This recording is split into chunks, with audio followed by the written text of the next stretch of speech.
Prosseguindo na interpretação do Apocalipse, versículo por versículo,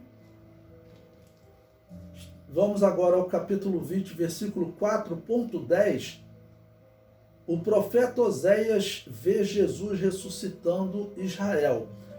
Bom, Oséias ele viveu também próximo do ano 700 a.C., ou seja, há cerca de 2.700 anos atrás.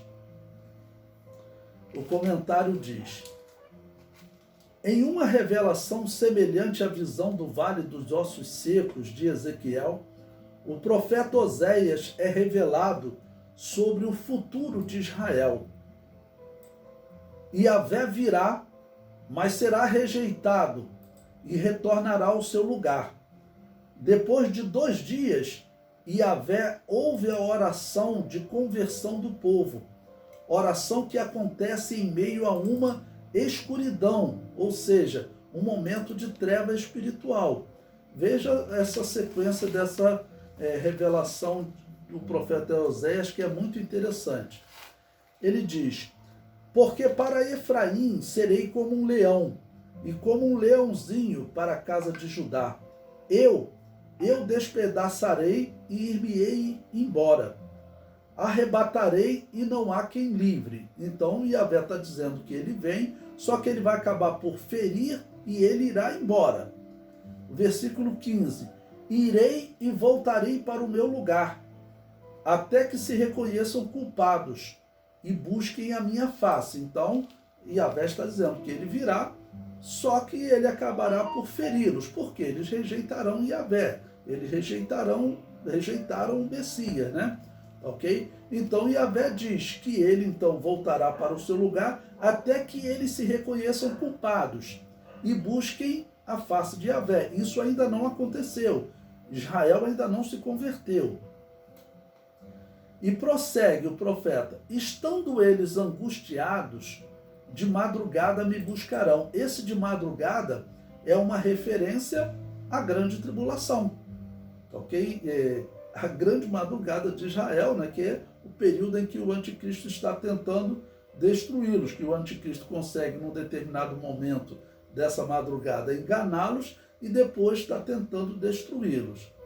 O comentário prossegue: a revelação descreveu a vinda de Jesus, sua ressurreição e a ascensão aos céus, ou seja, ele voltou para o seu lugar. O texto prossegue descrevendo a oração de Israel no fim da grande tribulação. Yahvé disse claramente que ele voltará quando eles se reconhecerem culpados. Então agora eu digo que o texto prossegue descrevendo a oração de Israel quando eles se tornam culpados, no fim da grande tribulação, 2 dias após a partida do Messias. Olha que interessante esse versículo, né? Que prossegue no capítulo 6, versículo 1. Vinde e tornemos para Yahvé, porque ele despedaçou e nos sarará. Fez a ferida e a ligará. Então, Yahvé voltou para o seu lugar, ok? Até que eles se reconheçam culpados. Agora o profeta vê Israel se reconhecendo culpado, né? E dizendo: tornemos para Yahvé. Ou seja, nós nos afastamos dele, né? E ele nos puniu, mas agora ele vai nos sarar. O comentário prossegue: Oséias é revelado que Israel sofre uma ferida por rejeitar o Messias, mas decide recorrer àquele que o havia ferido, acreditando que ele também curará a ferida. A revelação se cumpre após 2 dias, que pode representar 2000 anos. O Messias os ressuscitará, ou seja, os trará de volta à vida espiritual. Oséias capítulo 6, versículo 2 diz: depois de 2 dias nos dará a vida. Ao 3º dia nos ressuscitará e viveremos diante dele. Bom, como se interpreta esse texto de Oséias? Existe a hipótese, alguns colocam a hipótese, de que Israel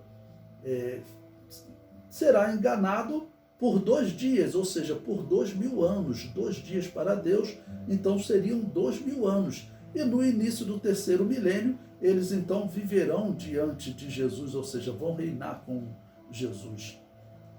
A revelação ao profeta Oséias conclui deixando claro que o tema do texto é a vinda do Messias, ou a vinda de Yahvé, que virá como chuva serôdia. E Oséias então conclui no versículo 3 do capítulo 6.